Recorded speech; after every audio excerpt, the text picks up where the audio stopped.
ഗാസയിൽ 7 ആഴ്ചയിൽ കൂടുതലായി ഭക്ഷണം, വെള്ളം, മരുന്ന് എന്നിവ ഉൾപ്പെടെയുള്ള അവശ്യ വിഭവങ്ങൾക്ക് ഇസ്രായേൽ സമഗ്രമായ ഉപരോധം ഏർപ്പെടുത്തിയിരിക്കുകയാണ്. അതിനാൽ തന്നെ ഗാസയിലെ ഭക്ഷ്യശേഖരം പൂർണ്ണമായും തീർന്നു പോയതായി ഐക്യരാഷ്ട്രസഭയുടെ വേൾഡ് ഫുഡ് പ്രോഗ്രാം മുന്നറിയിപ്പ് നൽകി.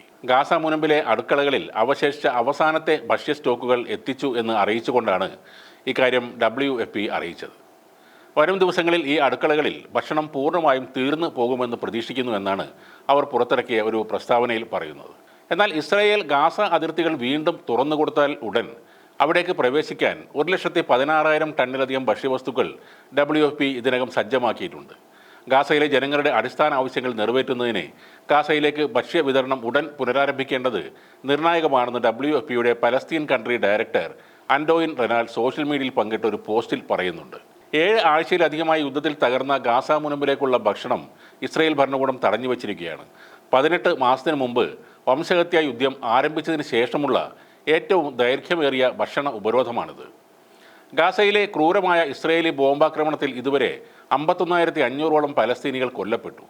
എന്നാൽ അവിടുത്തെ 23 ലക്ഷത്തിലധികം നിവാസികൾ ഇപ്പോൾ അതിലും വലിയ ദുരന്തമാണ് നേരിടുന്നത്.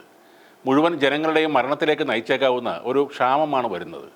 പ്രായമായവരും കുട്ടികളും പോലുള്ള ഏറ്റവും ദുർബലരായ വിഭാഗങ്ങൾ ഏറ്റവും ഉയർന്ന അപകട സാധ്യതയിലാണ് കഴിയുന്നത്. അതേസമയം ഇസ്രായേൽ മനുഷ്യനിർമ്മിതവും രാഷ്ട്രീയ പ്രേരിതവുമായ പട്ടിണി ഗാസയിൽ അടിച്ചേൽപ്പിക്കുകയാണെന്ന് പലസ്തീൻ അഭയാർത്ഥികളുടെ UN ഏജൻസി തലവൻ ഫിലിപ്പ് ലാസിറിനി ആരോപിച്ചിരുന്നു. ഗാസയിൽ തുടക്കത്തിൽ ഏർപ്പെടുത്തിയതിനേക്കാൾ 3 ഇരട്ടിയാണ് ഇപ്പോഴത്തെ ഇസ്രായേലി ഉപരോധമെന്നും അദ്ദേഹം പറഞ്ഞു.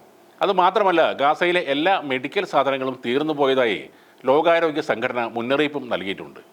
ഗാസയിലെ പലസ്തീൻ ആരോഗ്യ മന്ത്രാലയത്തിൻ്റെ ഡയറക്ടർ ജനറൽ ഡോക്ടർ മുനീർ അൽബഷ് കഴിഞ്ഞ ആഴ്ച റിപ്പോർട്ട് ചെയ്തത് ഗാസയിലെ കുട്ടികൾ ബോംബാക്രമണങ്ങൾ മൂലം മാത്രമല്ല, പട്ടിണിയും ചികിത്സയില്ലാത്ത രോഗങ്ങളും മൂലം മരിക്കുന്നു എന്നാണ്. ഗാസയിൽ പോഷകാഹാരത്തിൻ്റെ കുറവ് മൂലം ഈ അടുത്ത 53 കുട്ടികൾ ദാരുണമായി മരണത്തിന് കീഴടങ്ങിയെന്നും അൽബർഷ് റിപ്പോർട്ട് ചെയ്യുന്നു.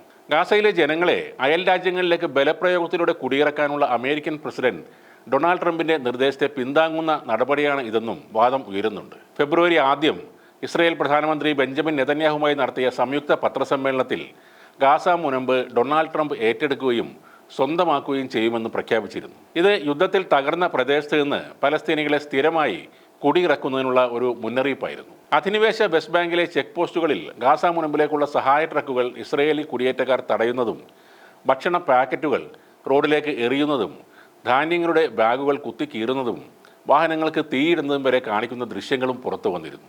ഇതെല്ലാം നിസ്സഹായരായ ഒരു ജനതയെ അവിടെ നിന്നും കുടിയിറക്കാനുള്ള തന്ത്രത്തിൻ്റെ ഭാഗമാണെന്ന് വേണം കരുതാൻ. പട്ടിണി ആയുധമാക്കിക്കൊണ്ട് പലസ്തീനികളെ മറ്റു സ്ഥലത്തേക്ക് പലായനം ചെയ്യുവാനാണ് ഇസ്രായേലും നെതന്യാഹുവും ഇപ്പോൾ ശ്രമിക്കുന്നത്.